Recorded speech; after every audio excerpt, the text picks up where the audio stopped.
What's up? Welcome in. Hoge and Jahns with you during Senior Bowl week and a ton of other news popping up too across the NFL that could have ramifications on the Chicago Bears. Johnsy, what's going on? Good morning, Adam. For once, our plan actually paid off. Putting off the podcast. Usually it's like the other way around. We do the podcast too early, a bunch of news breaks afterwards, and we're left scrambling at night or recording an extra 15 minutes at like 6 a.m. But this is different. Lots of NFL news this morning, and especially yesterday on Tuesday. Yeah, you guys know we usually record on Tuesday mornings, but we with the Senior Bowl, that was the primary reason. We're like, well, why do we do an episode Tuesday morning before anything happens down in Mobile? That doesn't make any sense. And then on top of that, a bunch of coaching news. Some dominoes finally started to fall yesterday, and a big quarterback domino, probably the biggest one that is going to start impacting things and eventually trickle down to the Bears' number one overall pick. So we're here to discuss all that. Kevin Fishbain is in Mobile, Alabama at the Senior Bowl, so he's going to jump on here shortly as well. You can follow us on Twitter at Adam Hoge, at Adam Jahns. You can read all of our coverage on The Athletic, theathletic.com/HoganJahns, where you go to subscribe, all CHGO on my side of things, and we have Nicholas Moriano down there too, covering the Senior Bowl. So there's some stuff there that you can chew on as well with a bunch of observations. Taking pictures, observations. His own camera is getting a lot of work down there. Oh yeah, well he likes to brag about his camera phone, which I like to say is a camera that kind of makes phone calls. It's not really a phone that happens to take pictures. Size of like a iPad Mini. I don't know how he carries that thing around in his pocket. But I had to get on him yesterday because I thought that some of his pictures were blurry. One was, yes. And I was like, what the hell, man? Polls one. You're taking pictures of Justin Fields from like 100 yards away in the press box.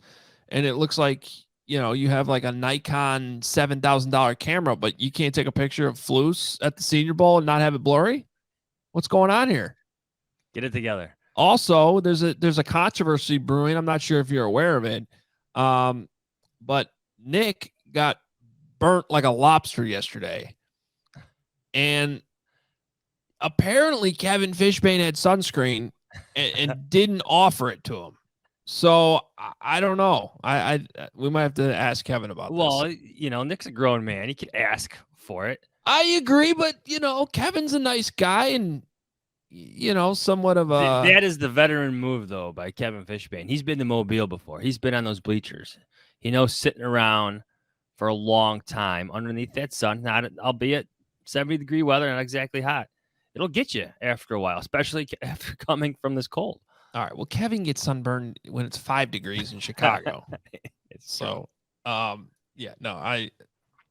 definitely a veteran move by Kevin, not a veteran move by Nick at all, because you should have seen him on the show last night. It was pretty funny. He is red. He is red. And I should mention, if you want like a more detailed breakdown of some of the prospects, I don't know if we're going to get in the weeds so much on that in this show, but on the CHGO show last night, which you can find on YouTube or wherever you're listening to your podcast, wherever you're listening to this podcast right now, you can find the CHGO Bears podcast as well.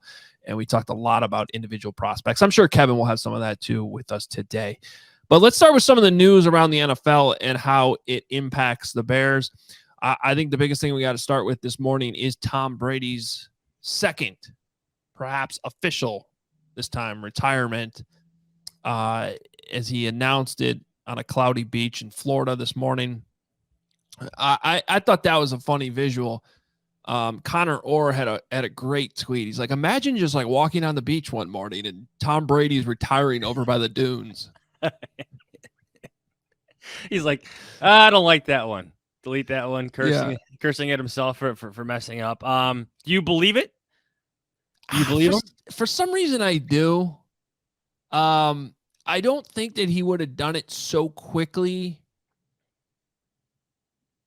this year. I think he would have learned from last year. Unless he was doing it with 100% conviction this time. Okay. And my guess is there's probably some regret too that he came back. So I do. For some reason I do, and I certainly understand everybody who's skeptical again and thinks he's going to play again. And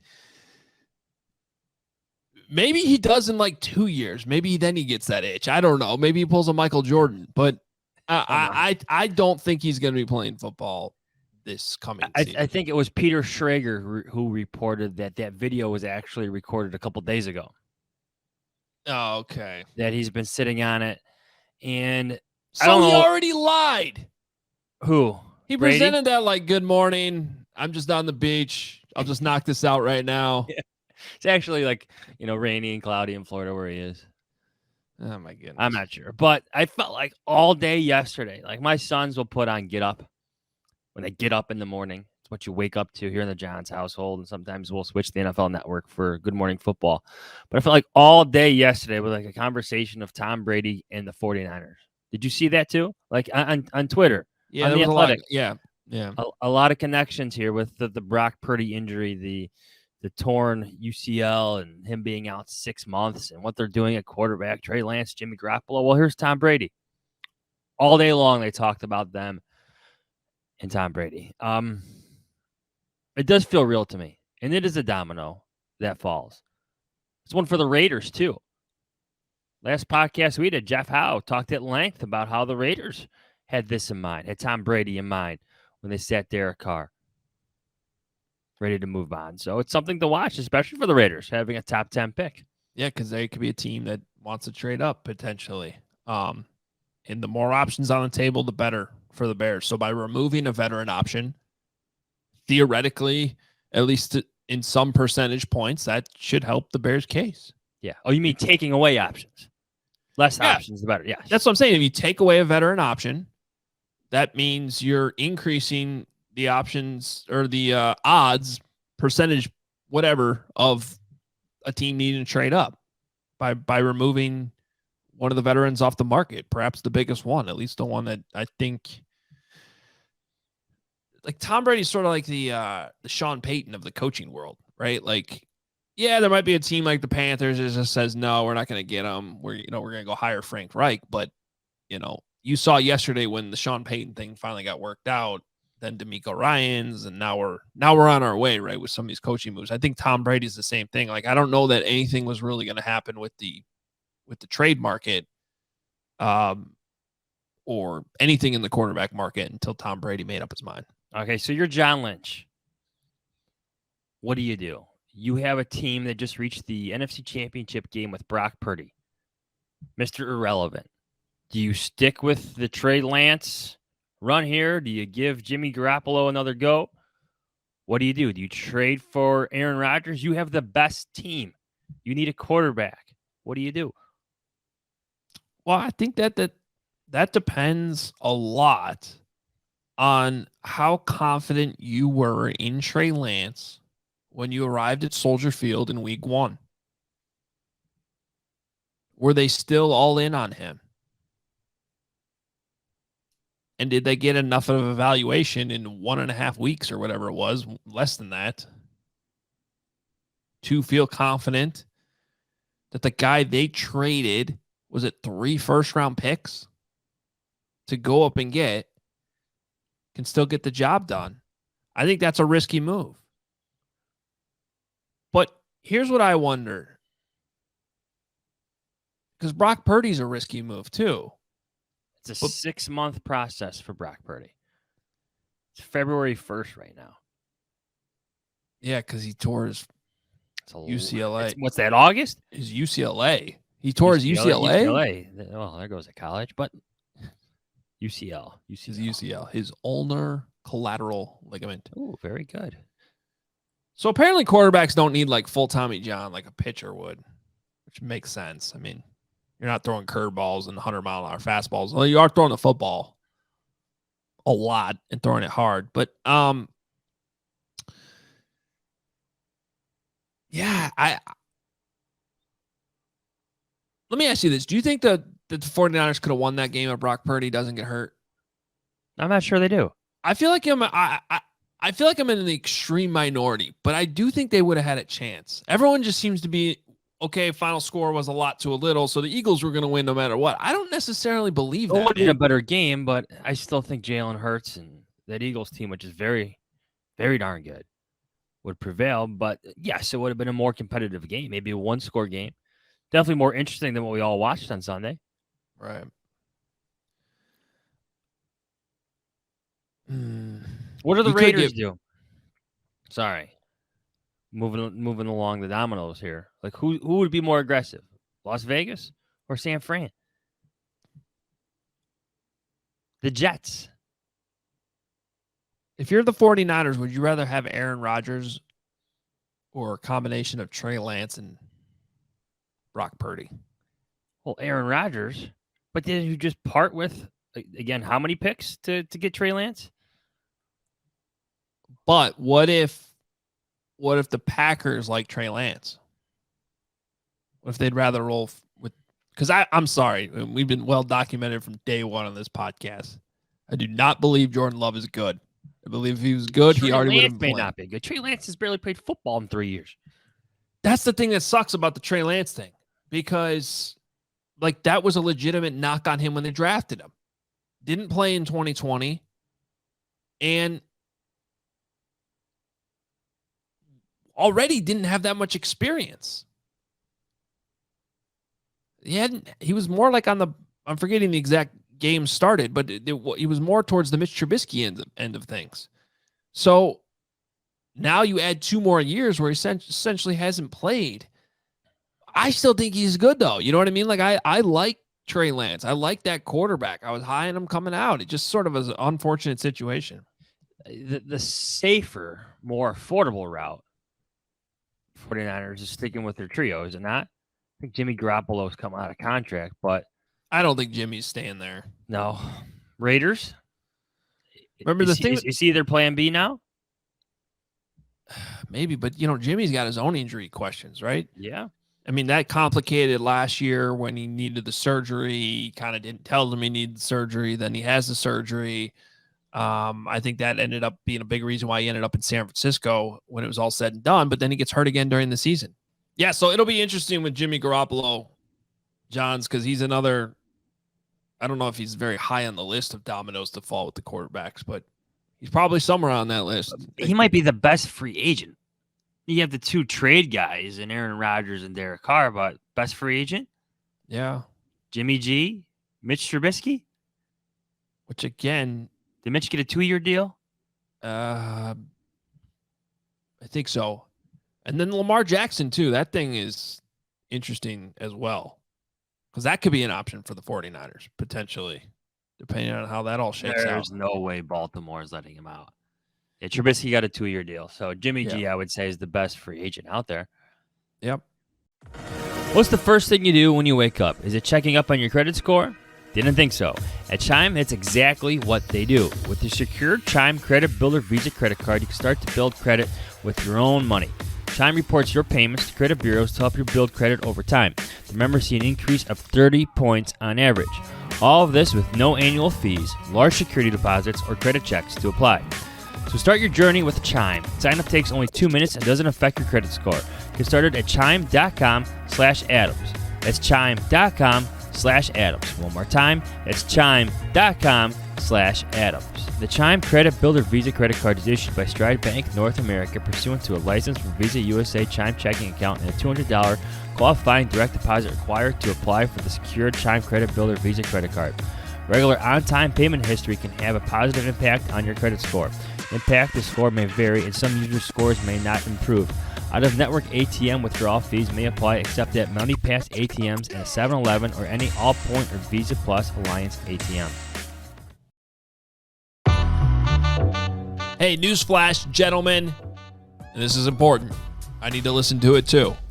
Valentine's Day is almost here, and by the grace of Cupid, our friends at Manscaped are coming with the best tools to get your boys downstairs ready for the special occasion. I'd like to propose making February 13th National Shave Your Balls Day. Who's with me? Come on, guys. Get lucky this V-Day and join the 7 million men worldwide who trust Manscaped, the leaders in below-the-waist grooming, with our exclusive offer. Go to manscaped.com and use code Adam23 for 20% off plus free shipping.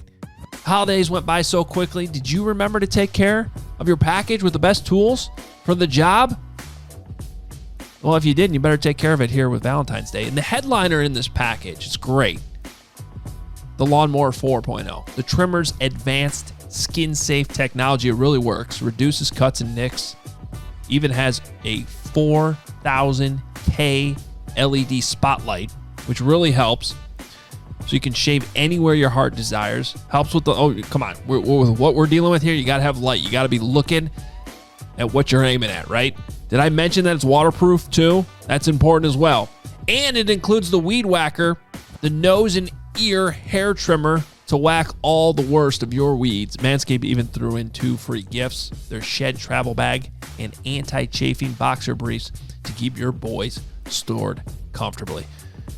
Get 20% off and free shipping with the code ADAM23 at manscaped.com. That's 20% off with free shipping at manscaped.com and use code ADAM23. Join Cupid and shoot your arrow with Manscaped this Valentine's Day. Hey, since we're all so busy, it can be hard finding clothes.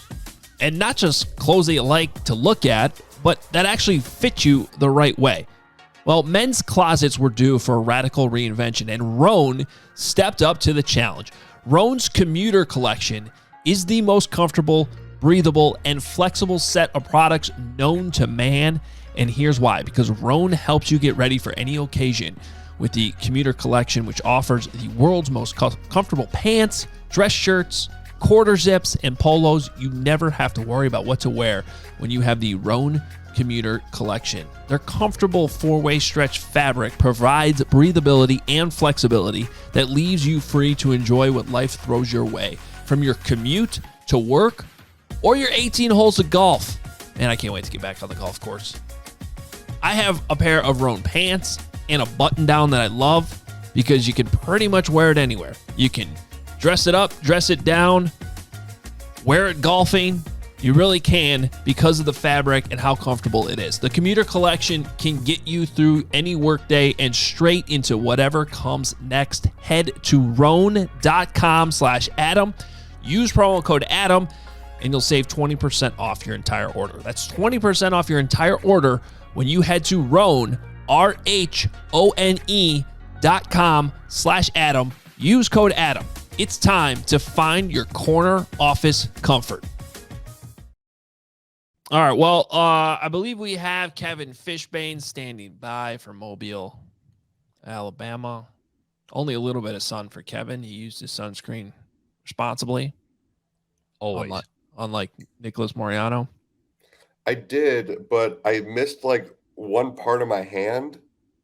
And so like that part of my hand is just really red, very sore.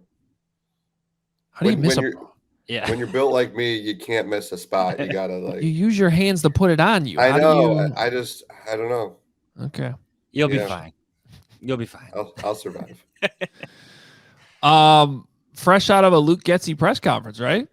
He brought the squirt cans to Mobile. He brought them himself. He walked up to the little podium setup here in Mobile at the convention center, and he had 2 squirt cans, plopped them right there. Said, "All right, let's go."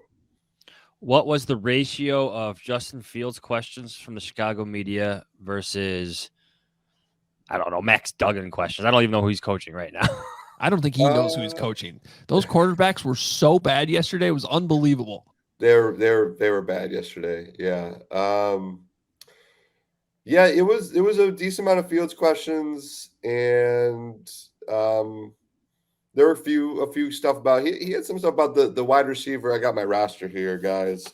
Let me see here. Nathaniel Dell, wide receiver out of Houston, was kind of the one receiver who it was hard for receivers to pop yesterday because the quarterbacks were so bad. But he was one guy on my list, and Getsy spoke highly of him today.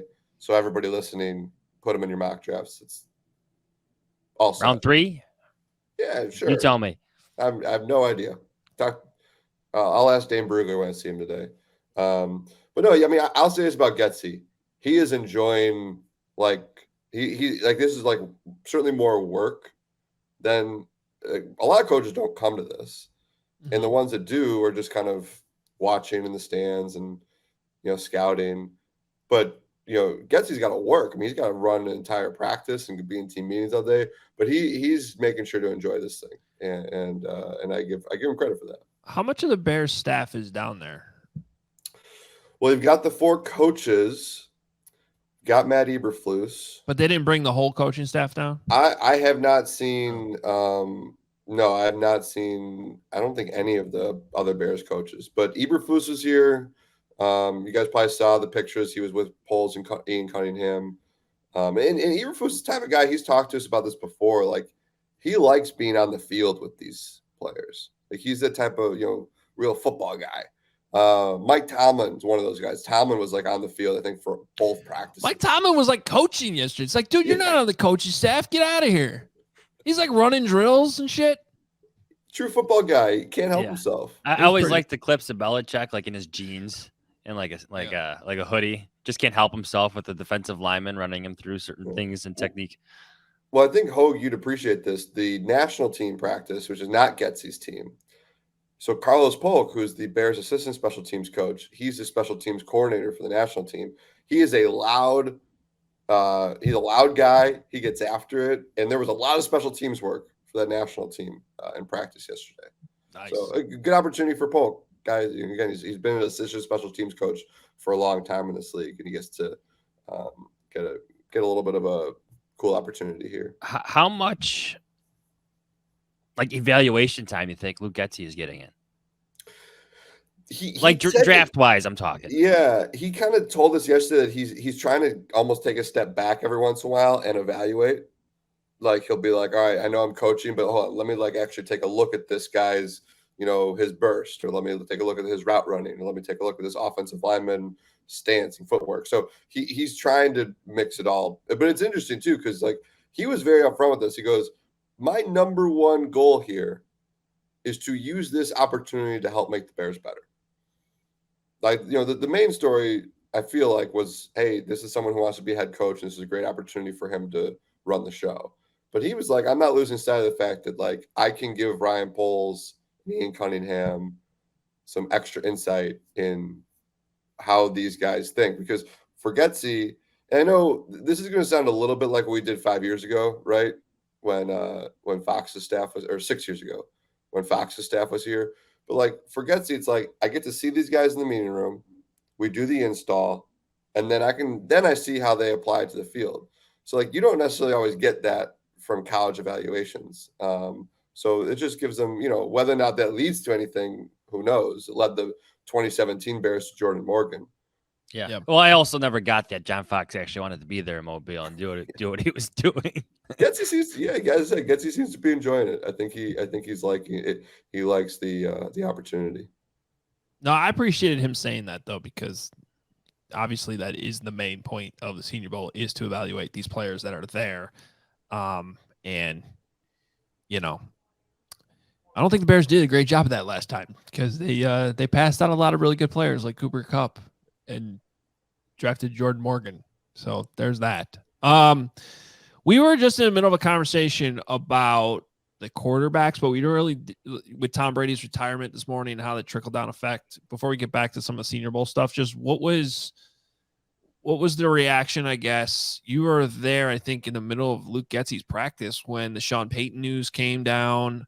And then very quickly the expected news of D'Amico Ryans taking the Texans job. What was your reaction to all that happening? Was there any buzz that was going around the stadium as that news was coming down too? Yeah, well, as you mentioned with D'Amico Ryans, like the night before, people were talking about that. Like, so that was kind of, everyone knew that was coming. I think the Peyton thing was definitely, it was one of those things where like you're in the stadium and you look around and everyone's taking their phone out and everyone's kind of scrolling and everyone's trying to do the math in their head. Like, does Denver have a draft pick ever again? So it was, it's kind of cool to be in a setting like that when that kind of news breaks. But yeah, I think we all know there's like this reverence for Sean Payton, and certainly some of it's deserved, and we'll see how it works in Denver. But I think like the NFL community, like the views on Russell Wilson just are so different than they used to be. And I'm really curious to see what Peyton does with him and what that looks like. Go after this. I'll say this, guys. This is kind of selfish thing, but how nice is it to not like the Arizona Cardinals don't have a head coach right now, It's right? crazy. Like I think there's something to be said for the Bear. Like I was thinking selfishly for us, we didn't have to do a coaching search.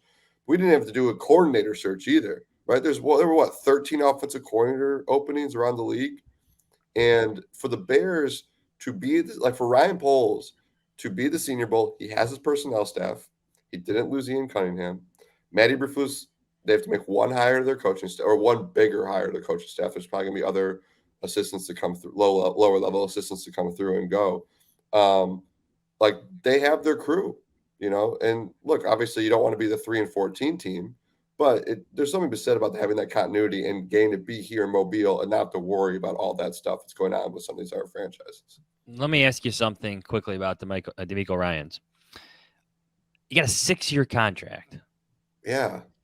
Do you think the Texans can now wait to take their quarterback? Like, could they just sit there at 2 and take Will Anderson, Jalen Carter have you? You have a head coach who has the defensive background. Could you wait to the 2024 draft where the quarterbacks should be better and more? Like, if you're the Houston Texans, are you willing to do that now? Well, let's make it more simple than that. I mean, do you want Bryce Young? You want Caleb Williams? That's a good question. I mean, at first I thought 6-year contract, good for DeMeco Ryans' agent. That was nicely done. But I think we've also seen, like, if the Texans are in last place 3 years in a row, do you think they're going to, like, worry about eating that money? No, they'll fire him. Like, I think this is different. I don't think they fire DeMeco Ryans. I thought that was relatively obvious. With this is a different hiring than Lovie Smith and David. No, I know that, Yeah. but like I know he won't be one and done, but like it doesn't mean he's going to be like this. I don't think it guarantees he's there for 6 years. Oh, you're saying if they're in last place the next 3 years, like several years in a like years, like several years in a row to his start. And I have no idea if that's going to happen. I hope he turns out to be a good coach. Everyone seems to love the guy. That was kind of the what people were talking about down here is that like some people like know him, but like everyone's like I've heard great things about him. Like everyone seems to have positive things to say about the guy. But yeah, I just think it's so hard for these owners and GMs, I think, to like, don't you think that like the McNairs and Nick Cassera are like, all right, we had those 2 bad years. I think they got to get a quarterback. I don't think they can go through another one of those. It's so tough in the NFL to do that. I know baseball teams do it all the time, and they can go for years and years and years. But it's really hard. That town knows it well. Yeah. Well, and I think they also just learned a lesson that you can try to tank as much as you want. Then Davis Mills might complete a pass on 4th and 20 and convert a 2-point conversion, and you might just spend the next year waiting for Caleb Williams and not getting him. Well, all right, here's a scenario for you. Texans draft Bryce Young. The Texans are still not going to be good next year. Right. Rookie quarterbacks, we all know, like, they're not going to be good. If Bryce Young's not good, in addition to that, guess what? The Texans are going to be in position again if they want to just try it, take another swing at it. Again, that's kind of far-fetched, the idea of taking first-round picks on quarterbacks back-to-back years. But, like, that's what I'm saying. Like, their roster is set in a way that they could have multiple chances at this thing to try to find the right quarterback. And they'll still be in a position to trade up. At least they're probably going to have a top 10 pick, right? They could still be in position to trade up. Yeah. If the Texans did that, fire Nick Cassera. Like, come on. He's kind of the wild card in all this, right? Like if you're going to take a quarterback 2nd overall, then draft another one like 3rd overall. Like, what are you doing, man? I'm so fascinated by that. Like, Nick Cassera for years was just like this Belichick guy that everybody wants, but he's not leaving. And he finally gets the job. And like the Texans have just been such a mess. And like, you got to imagine, like, what is it? I'd love to know what his real plan is for quarterback. Well, it was the connection to that chaplain that everybody hated. Yeah. That brought him there. And then it was a mess. Everything's been a mess. And now that guy's gone finally. And I don't know what it. Yeah, Nick Cassera, it's just weird. You just hope this hiring, if you're the Texans, provides some stability. Now you got to improve that roster. All right, here's another question for you, Kev, because this reminds me. This is from a Senior Bowl interaction. This is when the media and teams used to be able to mingle together, like in the stands. That's off limits now, right? Correct. So I remember one year where we were sitting near the Eagles staff, and Frank Reich had sat like literally in the row behind us. I don't know if you were with me, but we were watching practice. I think I might have been with one of my quarterback coach friends, and he sits in the row behind us, and another reporter comes up to talk to him, and they just sat there talking quarterbacks all day. This is the time, I want to say it was the Carson Wentz year, if I remember correctly, or just after that. Either way, he was with the Eagles at that time. So Frank Reich is now the head coach of the Carolina Panthers. What do you think? Like, what vibe did you get in Mobile about what he does this year? Do they want a quarterback in the first round in the top 10 this year?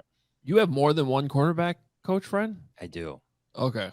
I do. Because you said friends, the plural, just threw me off. I do. Sorry. How many special teams coach friends do you have? Just one. Two, if I count this guy. I think on the screen, I think you accidentally pointed at Kevin. There we go. There it is. Well, that's fine. I'll take it as an insult. Yeah. I was talking about the McNairs, right? Doesn't David Tepper totally seem like a guy who's so sick of this? He's like, I just bought this team, and we've been really bad. We haven't had a quarterback, and like I screwed up the first head coaching hire. Don't you think he's the type of guy who's like, he got Frank Reich? He's like, all right, I got the quarterback guy. We have to go get a rookie quarterback right now. Go get him. He does strike, yeah, 100%. Yeah. Like we tried Sam Darnold, we tried Baker Mayfield. Well, and Frank's going to be the same way. Frank went through all that crap in Indy with all these veterans. Yeah, I think they're going to be. I'm sure that's why they bonded. They're you took the Panthers and Colts and created a marriage, and they need to get a rookie quarterback. And that's what's interesting too about what can screw things up for the Panthers, the Colts, the Texans. If the Bears take a quarterback at number one,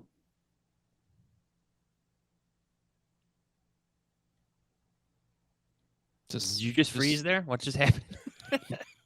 I just wanted to see where that would go. No, what he did was he got crickets. That's what happened. Yes, okay. Yeah. He's trying to ruffle feathers, and I think for a second he almost broke the stream.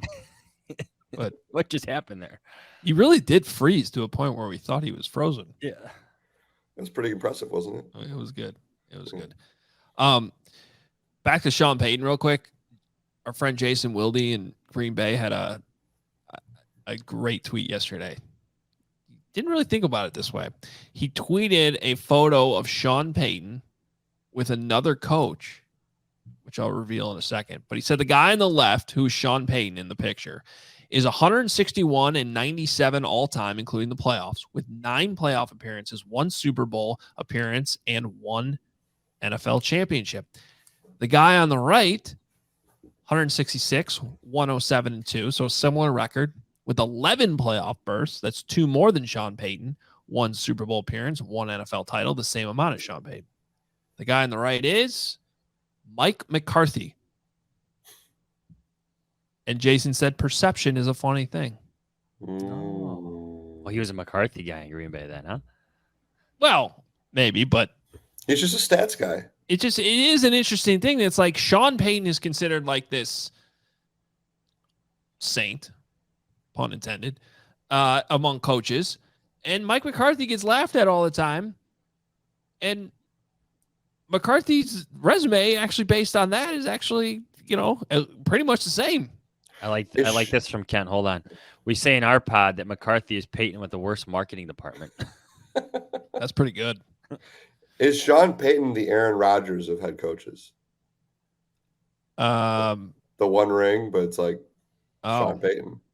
Aaron Rodgers, 1 ring, but it's Aaron Rodgers. Yeah. Speaking of him, where do you think we brought this up at the beginning of the show? You think he's the next domino to fall, or do you think it's Derek Carr? How do you think these trade things work out? Give us the buzz from Mobile. Trying to adjust my sweatshirt so the Athletic is right on the Athletic logo. Sorry. What was the question again? Oh, my gosh. Jesus. You got to get this guy some sleep or something. Too much time in beats. Give us the trade buzz in Mobile about Aaron Rodgers and Derek Carr. What's the gossip mill say?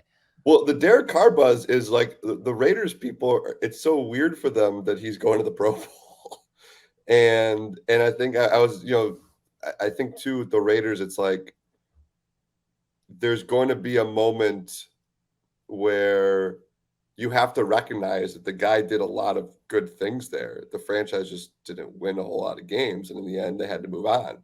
But like how long is it going to be until the Raiders have somebody who is as productive as Derek Carr at that position? I'm not saying they're making the wrong move. Like, I get what's going on, but that I just like there's almost a little bit of Cutler to it. Like when you go back and you look back at the way Jay was in Chicago.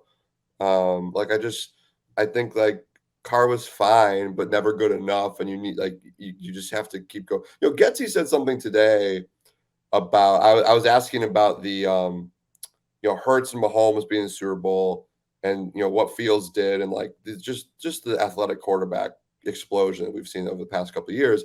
And he said to him, it's more about the young quarterbacks, right? That there's all these really good young quarterbacks around the league. And that's what these teams like the Raiders want. And the Packers might think they have in Jordan Love. And, but you can't sit there. Yeah, I know. But you can't sit there if you're one of these teams and you got a chance at Aaron Rodgers and you just, that by the way, that's something I heard from somebody down here was kind of bringing up that he thinks that and this is not like a revolutionary thought, but like, I think it's something to think about when you look at some of these quarterbacks in the draft, that every team's going to want Jalen Hurts, maybe Justin Fields. Like it's going to get to a point where you have to have quarterbacks who can run.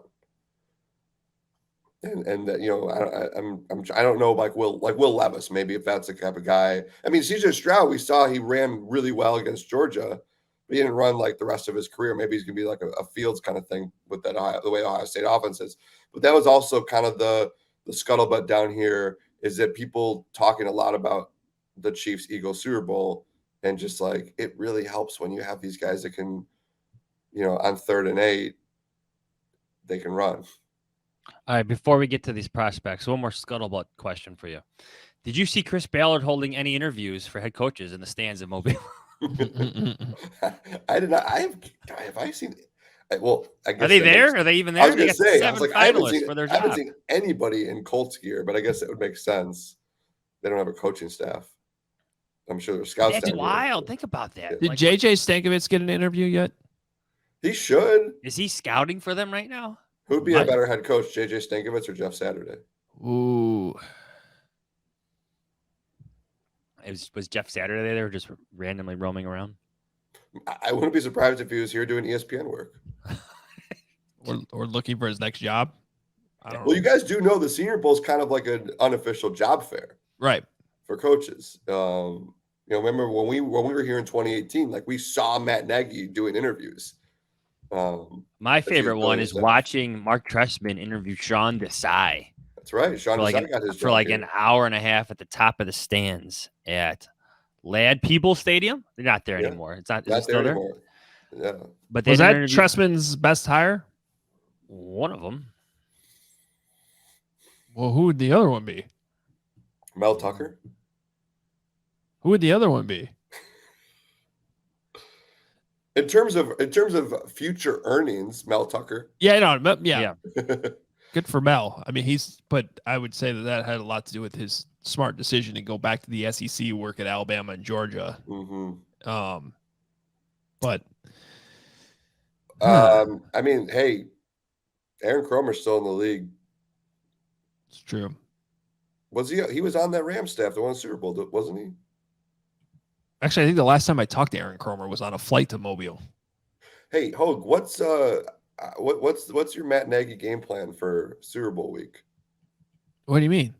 Like, what are you guys going to talk about with him? Yeah, I don't know. He's going to be at the media night thing. I think he has to talk. He's got to talk like every day. I don't think he's talking every day. I think there's one availability during the week that has assistant coaches.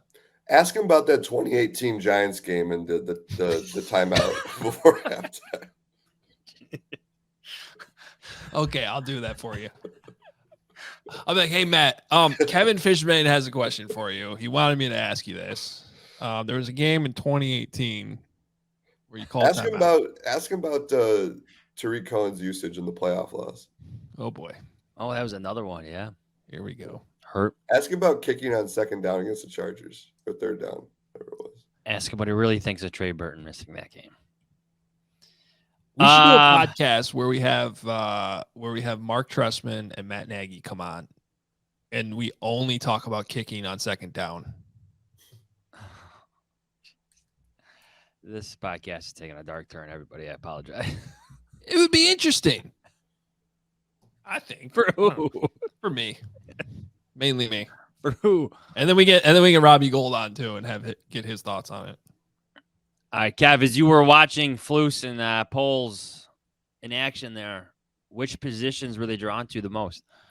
Well, I did take note that when the O-line, D-line 101 started for the American team, which is Getsy's team, the three of them walked over and got a front row seat at those drills. 3 being Cunningham? Yep. Sorry, Ryan Poles, Ian Cunningham, and Eberflus. So they were right there for those drills. And, maybe I haven't been here in 5 years, and we're so used to watching those drills in training camp, which I always love watching. The level of play, you just forget. Like, these guys have such a long way to go. Mm-hmm. Like, I'm trying to write down like who wins, who loses, and sometimes I'm relying a little bit on like whenever I watch these drills, I'll make a note if a guy did something that impressed me, but I always watch to see if the coach says something to him, because if the coach gives him a little dap, then I know, okay, these coaches had feedback for these guys after every single rep. So I'm like, oh, that offensive lineman, I thought he did a great job driving the guy back, pad level down, and like he comes back and the coach is taught. Like, it was a delayed 1-on-1 because every single lineman which is good. I mean, these guys are getting this feedback. If you want a name though, Will McDonald, Iowa State. Yeah, he was good. He was good. He's got the length, really good get off. And he stood out to me in the team drills. Like, he blew past the tackles a couple times. So, again, I'm still trying to get into full draft mode and get to know some of these guys, because I think the interesting thing about the defensive line, because I'm going to try to watch try to keep an eye on the 3 techniques today. I will say, Adetomiwa Adebawore from Northwestern, he had a good day yesterday. He did. And he can slide inside, which he did Northwestern on 3rd down. Can he be a 3 technique? You know what? Here's the thing. He's like the same height as Justin Jones. And like, Justin Jones is not a very big defensive lineman. Right.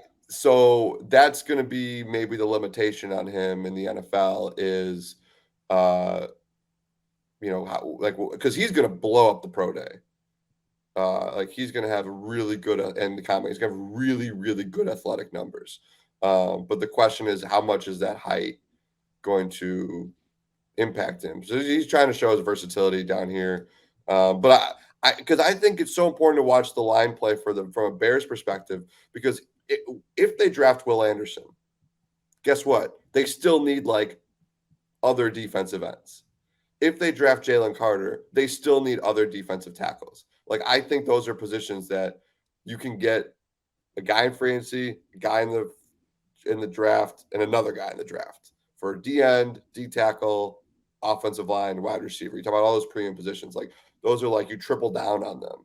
So like, I don't want, if I'm going to be watching, let me look at my roster here. Byron Young out of Alabama. Like, if they take Jalen Carter at number 1 or number 4, whatever, I don't think it's going to preclude them from taking another guy. Like, that's how important this stuff is. That's how much these guys rotate. So I'm going to keep watching some of these defensive linemen, offensive linemen. Oh, another fun little thing about Getsy, they told us yesterday, a lot of these guys, he was in their homes recruiting them 6 years ago when he was at Mississippi State. So it's kind of fun, like that recruiting class. They're all senior. They're all at the Senior Bowl now. So it's kind of like a funny reunion for him. They're like, hey, I like sat in your living room and now I'm coaching you the Senior Bowl. How many coaches were wearing Veets shirts? Just Luke Getsy. I'm telling you guys, he's having fun. He's enjoying himself. I could have sworn I saw, and I was watching the TV feed, obviously. I could have sworn I saw one of the coaches on the field actually wearing a Veets shirt. There might have been another one. There might have been. That's awesome. So look, he's the head coach. You got to follow your head coach, right? So Veets is like the hot bar that everybody goes to. And when I say hot, I mean dive in Mobile during the Senior Bowl, for those that don't know. And so just to see Luke Getsy doing his post game, or post-practice interview with a Veet shirt was Yeah. very awesome. And this morning he brings the squirt to the press conference, which is another sort of inside bit for our listeners who might not know, but he had the squirt cans at like all of his press conferences this year. At one point he had like 50 squirt bottles, but that was a joke played on by Janoko and others. Yeah. So it's an inside thing that's funny that he brought the squirt to. One of many things I like about Luke Getsy. Any other? Sorry, Kev, go. I was say, he doesn't take himself too seriously, and he is in a profession where that, we've seen him at the podium. I think there are certain questions like he'll give you the cliche answer, but he also I thought was more open than we've seen other guys in the past, especially about the quarterback. But yeah, I thought he was good. He enjoys the position he's in. Any other players stand out to you? You mentioned the wide receiver. What do you got on your list? What do I got here? Tyjae Spears, if you guys remember from he's the Tulane running back with that like 80-yard run in Cotton Bowl. He caught it's always hard with running backs in these things. You gotta be careful because they're going to be in full pads today, I believe. But to me, I'm just like looking for quickness in the open field, and he had it. It was kind of like a little eye popping to see him. There's like 2 or 3 running backs every year at the Senior Bowl that you could already picture being like a week 3, week 4 waiver wire pickup in fantasy football next year on a decent team and actually like Pacheco this year, right? On the Chiefs. Like when I saw Tyjae Spears yesterday, I was like, yeah, he's going to be like on the Rams and scoring touchdowns by week 4, probably. Yeah. I remember like Doug Martin was a big Senior Bowl guy. He had a really good performance down here years and years ago. I feel really old, guys, when I'm like, here are some of my fellow athletic colleagues, their first Senior Bowl or second Senior Bowl. This is my 7th Senior Bowl, I'm pretty sure. My first one, 2011. I remember doing a one-on-one interview with Von Miller. Wow. Yeah, those days are. Von Miller is not coming to Senior Bowl, and if he was, nobody's getting a one-on-one interview with him. Well, they ran like during one of the breaks. They ran. Did Dak? I didn't even know there's a Senior Bowl Hall of Fame. Yeah, and Dak Prescott was inducted last summer, and they ran like this feature during like in between the 2 practices on the coverage I was watching. I was like, we covered that one. We were there for Dak Prescott. Now he's already in the Hall of Fame. I said the Bears should take him in the 4th round. Well, let's bring this full circle as we wrap up. We all covered the Jimmy Garoppolo, Derek Carr Senior Bowl, where Garoppolo came from the East-West Shrine game, right? That's right. And that was big news there, and everybody liked his quick release in Mobile. He earned the late invite. And Derek Carr was by far the best quarter. Well, they were by far the best 2 quarterbacks there, but I thought, Now they're the two of the biggest QB dominoes. See how we do that on Hoge and Jahns? I remember when Russell Wilson was there. I remember when Colin Kaepernick was there. Yeah, Wilson, Kaepernick, Kirk Cousins. Oh boy, my guy. Definitely. I remember staying next to Russell Wilson. He was my guy then. I interviewed Russell Wilson after a practice here, and I remember staying next to him being like, we're the same height. This is not good for you, man. Yeah. It turned out okay. Yeah.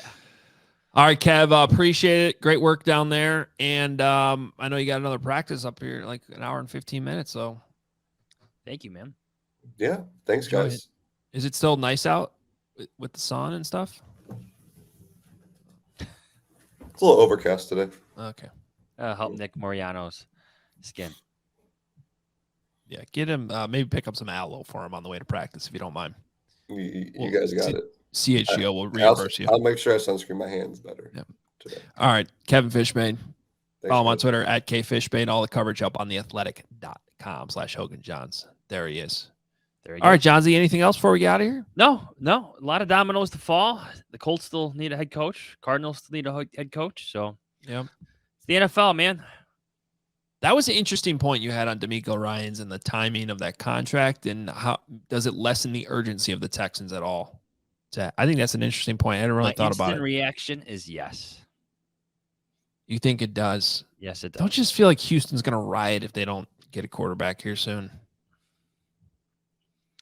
or you wait for the better ones in 24. I'm sure these are all things they discussed when they hired D'Amico Ryans in the first place. I love that hire. I think it's great. I think it's a great fit. I think he's going to keep that defense humming because they are decent on defense. They've been drafting on that side of the ball. Now they got to get their offense and the quarterback figured out. So one of the many things we'll continue to watch here and track on Hoge and Jahns. Follow us on Twitter at Adam Hoge, at Adam Jahns. theathletic.com/Hoge and Jahns is where you go to subscribe.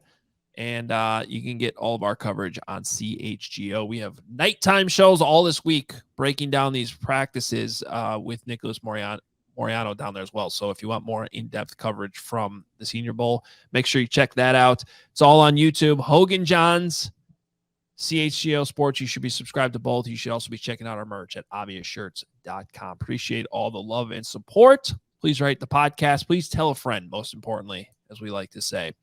And we'll continue to keep you covered here. Talk to you later. See ya.